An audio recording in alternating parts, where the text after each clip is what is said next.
Hey guys, it's Emily. So I decided to make this video to talk about my CRPS. I talked about it in my interview for my audition, which aired, and it was so crazy to watch, guys. Oh my gosh.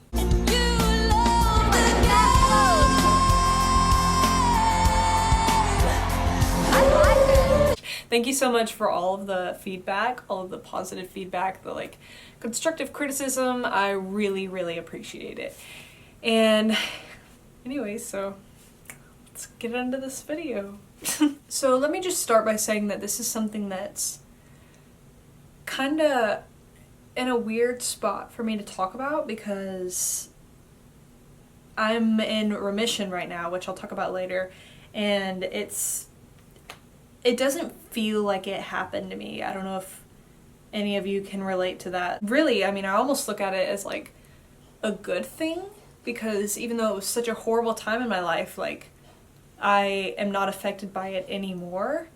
And so that's how I view it, I guess. So a lot of you are kind of confused on what CRPS is really, and so I've got the definition right here. CRPS, or like complex regional pain syndrome, is a form of chronic pain that usually affects an arm or leg, and it typically develops after an injury or something, and it's super uncommon. Like, I had never even heard of anybody else who had it until you guys started reaching out to me after I talked about it in my interview, and so I thought that was really cool. So please continue to do that. I'm trying really hard to respond to everybody. So CRPS is something that basically your mind tells your body that something is wrong even though there's not something wrong, or like there was something wrong, but your mind says that it's worse than it actually is. So what happened for me was on my 10th birthday, I was like playing basketball and I ended up falling down, hurting my leg and hurting my back, and I had like a huge bruise on my leg, and I was like, it'll be fine. We were like, me and my whole family, we were like, whatever, let's go celebrate because it was my birthday. And I just assumed, I mean, you're a kid, you play sports, you get hurt. That's just how it works. It seemed like it was getting better, but then all of a sudden it just went like so drastically downhill. Instead of getting better, it got worse, and the bruise was going away, and the pain wasn't. And eventually it got to where it like spread, I guess, like throughout my leg, and instead of just that one bruise that like hurt, it was like almost the whole thing, and it was super weird. And we couldn't figure out what was wrong. We were going to so many different doctors. My parents were like freaking out because, I mean, some of these doctors, guys, they were like, oh, you just have bad shoes and like stuff like that. And they were like, no, that's not it. Like, I wasn't even hardly wearing shoes at the time because it hurt, because it was sensitive to like touch. It was super weird. So finally, after a little bit of me just using crutches, like assuming that it's gonna get better, I ended up going to Texas Children's Hospital, where they told me, oh, you have something super rare, it's called CRPS, and you may never walk again, and if you do, it's not gonna be right, you know? And so I was like, I mean, that is a lot for a 10-year-old to take in. Of course, I was heartbroken, my family was heartbroken, and we drove home because we're about an hour from there, and we drove home and opened the Bible, and we were just like, God, don't let this be like right, I guess. Don't let this mess up everything, if that makes sense. So we go home, we open the Bible, and I mean, I'm not gonna lie, we didn't read the Bible much at that point in time, or at least I didn't, and so this was kind of a last resort thing, and we were like heartbroken, devastated. And this is the first thing we saw, Psalm 40:1-2, which was, I waited patiently for the Lord, he turned to me and heard my cry. He lifted me out of the slimy pit, out of the mud and mire. He set my feet on a rock and gave me a firm place to stand. I mean, really from that point on, I kind of knew I'm I'm gonna be fine. I'm gonna walk again. Like, I didn't think that God would have showed me that if it wasn't gonna happen. And so that really gave me hope. After that, it was pretty much just physical therapy twice a week downtown, which is, like I said, about an hour from here. I would leave school early and go there. Kids did not understand. They were, I mean, kids are already mean, and just adding something that you can't see, it's not cool. So I ended up actually hurting my arm. I couldn't use crutches anymore, so I ended up in a wheelchair, which was really, really, really tough. I mean, just watching other kids like play on the playground, and like you're sitting over there in the corner in your wheelchair, and it's really heavy because it's like, am I ever going to be able to do that again?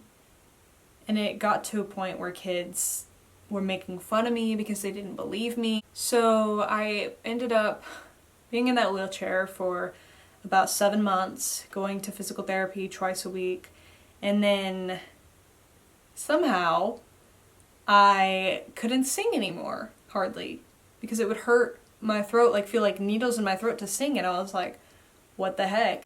It's supposed to only be for like arms and legs, and I was like, well, so what the heck is wrong with my throat? Of course, just like the disease, the doctors can't hardly explain anything to you, and so I was devastated, guys. It was so tough. I have been singing for my whole life, and that's always been like that's what I'm gonna do. And so to not be able to do that anymore without being in like physical pain that you can't even understand, and nobody can explain it to you, that had to be the hardest part for me. So not only could I not like play sports with my friends or play on the playground or run around jumping and dancing and all that, I can't even do the thing that I love the most, and that had to be the hardest part. And it was really tough. So I was going to vocal therapy along with the physical therapy twice a week. I was doing vocal therapy once a week, all the way in Houston. And I mean, after around 7 months, I just started to get better. And I decided one day, I'm just gonna get up and walk.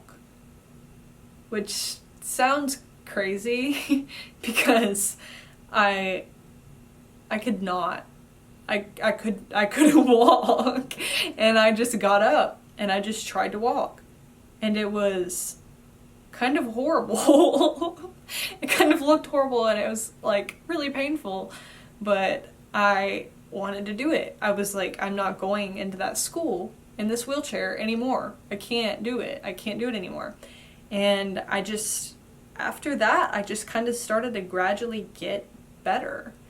And since then, I mean, I just performed on The Voice stage for John Legend and Kelly Clarkson, Blake Shelton, and Gwen Stefani. Oh my gosh, are you serious?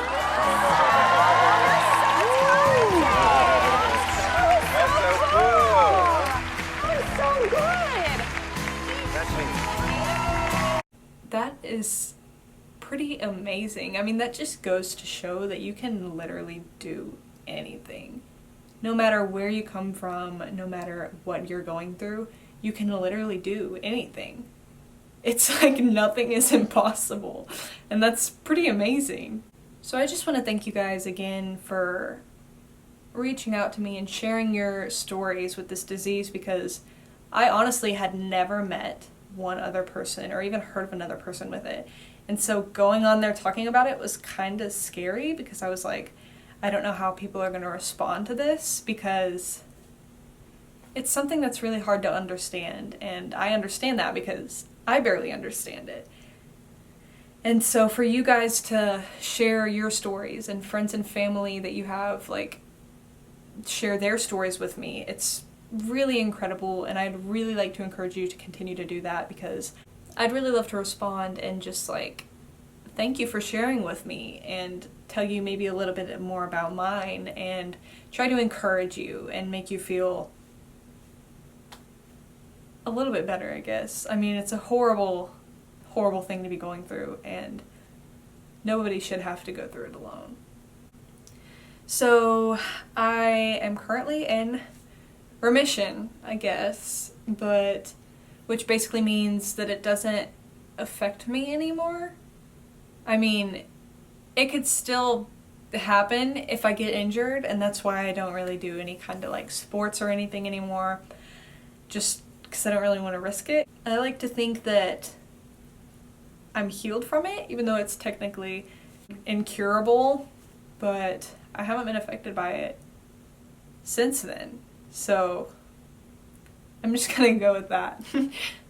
I want to make people feel like they're not alone, because nobody, not one person deserves to feel that way. People can be mean, and most of the time it's because they don't understand what you're going through, or maybe they're going through something. Thank you so much for all of the love and support that you've been giving me over the last little while.